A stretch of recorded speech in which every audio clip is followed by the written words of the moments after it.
আপোনাৰ সাইনাসাইটিছৰ সমস্যা আছে নেকি? তেন্তে সাইনাসাইটিছৰ বাবে লবলগীয়া সাৱধানতাৰ বিষয়ে জানি লওক আমাৰ আজিৰ এই বিশেষ প্ৰতিবেদনৰ দ্বাৰা। সাইনাসাইটিছৰ আমাৰ মুখমণ্ডলৰ হাড়বিলাকৰ মাজত কিছুমান গ্ৰহৰ নিচিনা খালী ঠাই বা বায়ুমোনা থাকে, যিবিলাক আমাৰ নাকৰ গ্ৰহৰ সৈতে সংযোজিত হৈ থাকে। এই গ্ৰহবিলাকৰ মাজত বায়ু সোমাই থাকে বাবে আমি আমাৰ লাওফুলাটোৰ ওজন অনুভৱ নকৰোঁ, আৰু আমি নাকেৰে শ্বাস প্ৰশ্বাস লোৱাত বায়ু হাওঁফাওঁলৈ যোৱাৰ আগতে এই সাইনাছবিলাকে আৰ্দ্ৰতা প্ৰদান কৰে।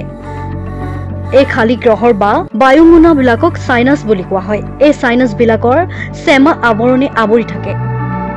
এই সাইনাছ আৱৰি থকা চেমা আৱৰণৰ প্ৰদাহ বা সংক্ৰমণকে সাইনাসাইটিছ বুলি কোৱা হয়। এতিয়া জানো আহক সাইনাসাইটিছৰ বাবে লবলগা সাৱধানতা। নিজৰ হাত দুখন সঘনাই ধোৱাৰ অভ্যাস কৰিলে বীজাণু সংক্ৰমণ কিছু পৰিমাণে ৰোধ কৰিব পৰা যায়। ধূম্ৰপান ত্যাগ কৰা উচিত। শিশুৰ নিয়মিত টিকাকৰণ কৰিব লাগে। ঠাণ্ডাৰ দ্বাৰা আক্ৰান্ত হলে বা শ্বাসনলীৰ সংক্ৰমণ হলে তৎক্ষণাৎ চিকিৎসা ব্যৱস্থা কৰিব লাগে। বিশেষকৈ সাইনাছৰ সমস্যা ঠাণ্ডা দিনত ভোগা যায়। ঠাণ্ডাৰ দিনত বিশেষ সাৱধানতা ল'ব লাগে। ধূলি মাকতি ধোৱা প্ৰদূষণ আদিৰ পৰা বাচিবলৈ ঠাণ্ডা দিনত বা গৰম দিন যিয়েই নহওক আপুনি মুখমণ্ডলত মাস্ক ব্যৱহাৰ কৰিব। দাঁতৰ সংক্ৰমণ হলে যিমান সোনকালে পাৰি চিকিৎসা কৰিব।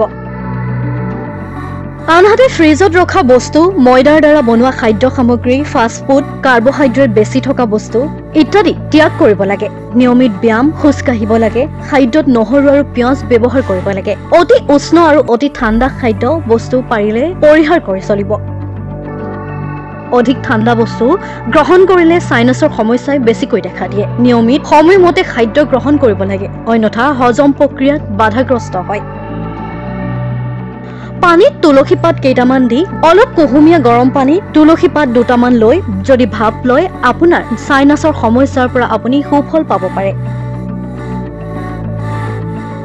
আপোনাৰ সাইনাসাইটিছৰ সমস্যা আছে নেকি? তেন্তে সাইনাসাইটিছৰ বাবে লবলগীয়া সাৱধানতাৰ বিষয়ে জানি লওক আমাৰ আজিৰ এই বিশেষ প্ৰতিবেদনৰ দ্বাৰা।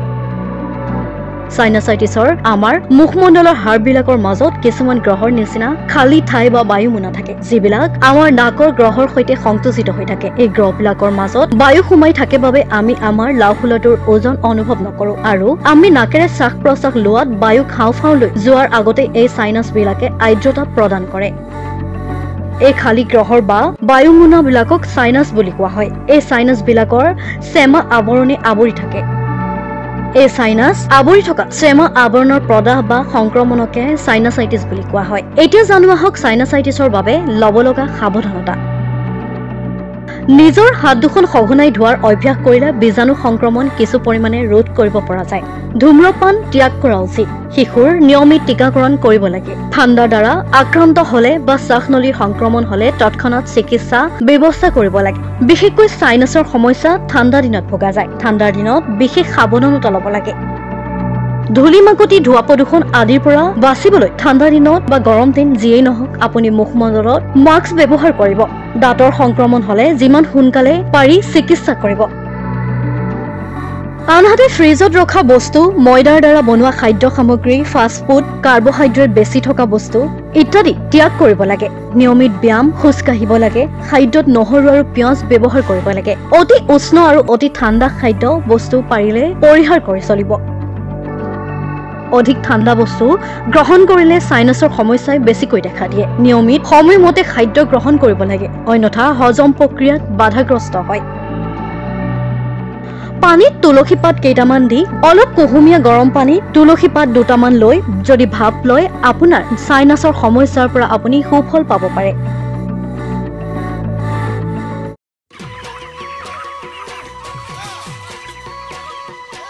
অতি কম দিনতেই একোটা এনেকুৱা হৈ যায়। মই যে বিয়মৰ দানা খুৱাওঁ, আপোনালোকেও বিয়মৰ দানা খুৱাওক আৰু কম দিনতেই অধিক মুনাফা লাভ কৰক।